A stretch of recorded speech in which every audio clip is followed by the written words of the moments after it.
Bismillahirrahmanirrahim. Assalamualaikum warahmatullahi wabarakatuh. Mungkin ada sebagian dari adik-adik sekalian belum kenal dengan Pak Guru. Perkenalkan, nama Pak Guru Rahmat Patansi, memegang mata pelajaran Bahasa Indonesia. Sebelum kita masuk pada pembelajaran, Pak Guru ucapkan selamat datang dan selamat bergabung di MTS Al-Hikmah.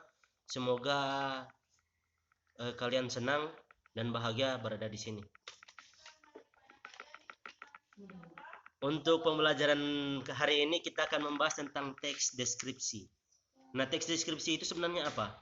Teks deskripsi itu adalah suatu teks yang menggambarkan tentang sesuatu hal lewat teks. Jadi, jika kita ingin menggambarkan keindahan, kecantikan, sesuatu yang bagus, kita bisa gambarkan lewat teks. Atau sesuatu makanan yang rasanya enak. Contoh, keindahan. Salah satu pulau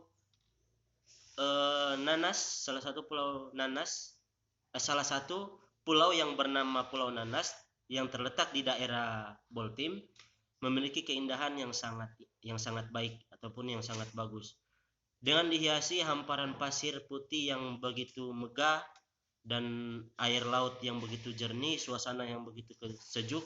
Nah, jadi seperti itu kita menggambarkan sebuah keindahan lewat teks deskripsi agar orang di luar sana sebelum mereka datang di pulau tersebut mereka sudah tahu bahwa dari teks tersebut mereka bisa membayangkan ternyata di Boltim sana ada pulau yang bernama Pulau Nanas yang begitu indah dan megah.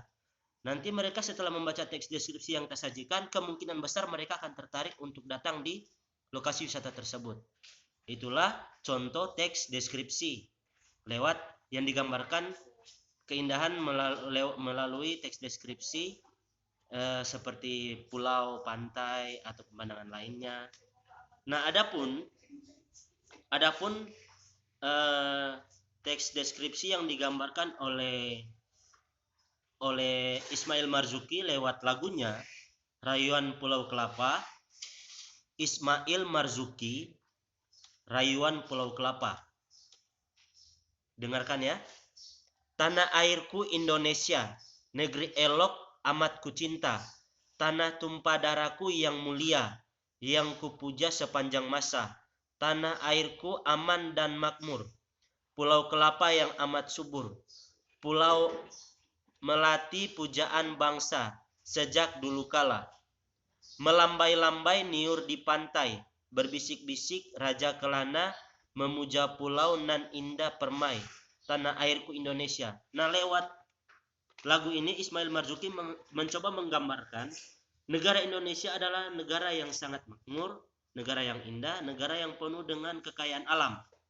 Baik dari segi penghijauannya, dari segi laut.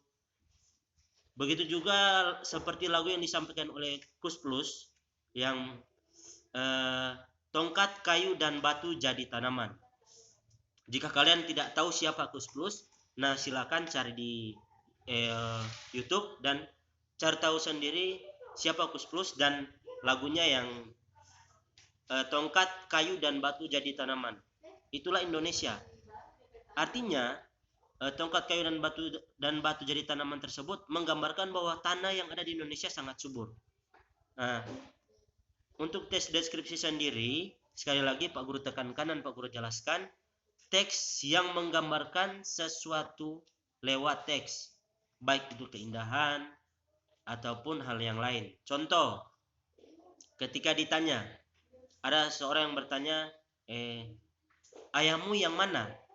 Ayah saya orangnya tinggi besar, berkulit agak kecoklatan, rambut dipotong rapi, berkumis tipis, berumur sekitar 45 tahun. Itu contoh. Berarti kita sedang menggambarkan ayah yang dimaksud. Ketika orang bertanya siapa ayah Anda menggambarkan ayah saya seperti ini. Berarti kita sedang menggambarkan bentuk dari ayah kita. Orang-orang walaupun belum pernah melihat ayah kita, mereka bisa membayangkan, oh, ayahnya seperti demikian. Nanti penugasan Pak Guru akan kasih penugasan lewat classroom.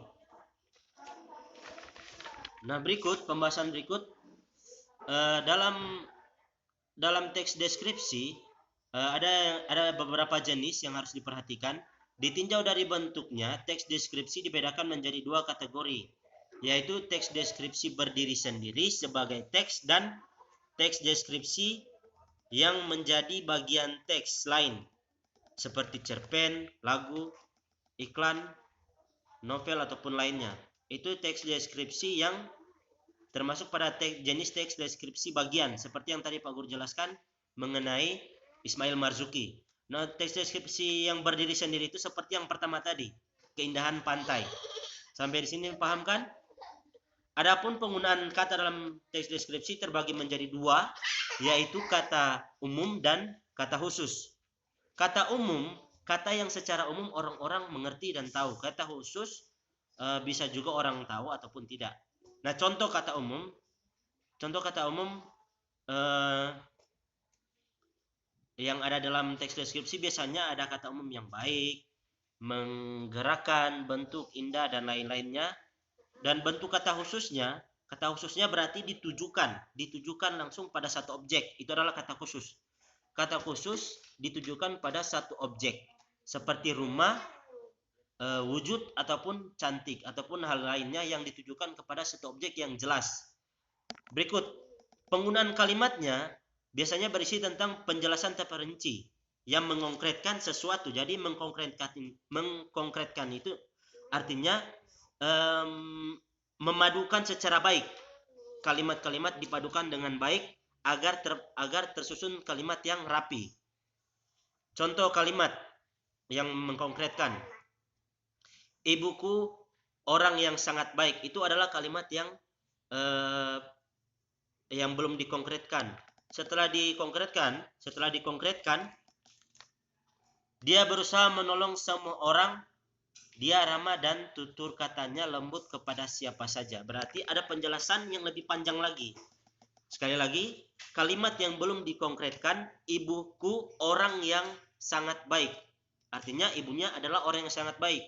Nah, berikut setelah dikonkretkan menjadi yang kalimat tadi sudah dirubah menjadi dia berusaha menolong semua orang.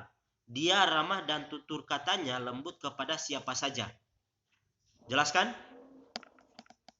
Berikut kalimat yang membuat kamu seakan melihat, mendengar, dan merasakan objek yang dideskripsikan.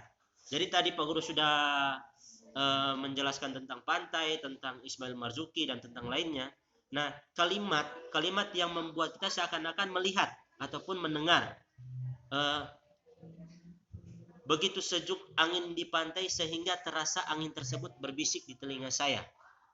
Nah, jadi seolah-olah angin itu berbisik di telinga kita. Paham ya? Untuk kalimat dirasa atau melalui indera perasa.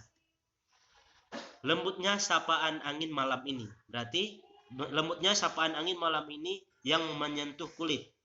Berarti kita merasakan kelembutan angin yang menyentuh kulit kita, artinya sejuk. Sementara kan hal itu mungkin mustahil. Nah, dilihat. Sepertinya keindahan pantai itu membuat kita selalu ingin kembali lagi. Berarti kita seakan-akan melihat keindahan yang ada di pantai tersebut. Paham ya? Terus kata yang menggunakan emosi kuat. Jadi kata yang menggunakan emosi kuat. Yang pertama ada dua. Sebelum kita masuk pada kata emosi kuat, ada pertama kata sifat. Kata sifat ini kata yang mencerminkan sesuatu hal kepada diri mereka atau kepada dirinya atau kepada objek tertentu ya. Jadi kata sifat yang menunjukkan sesuatu pada objek tertentu.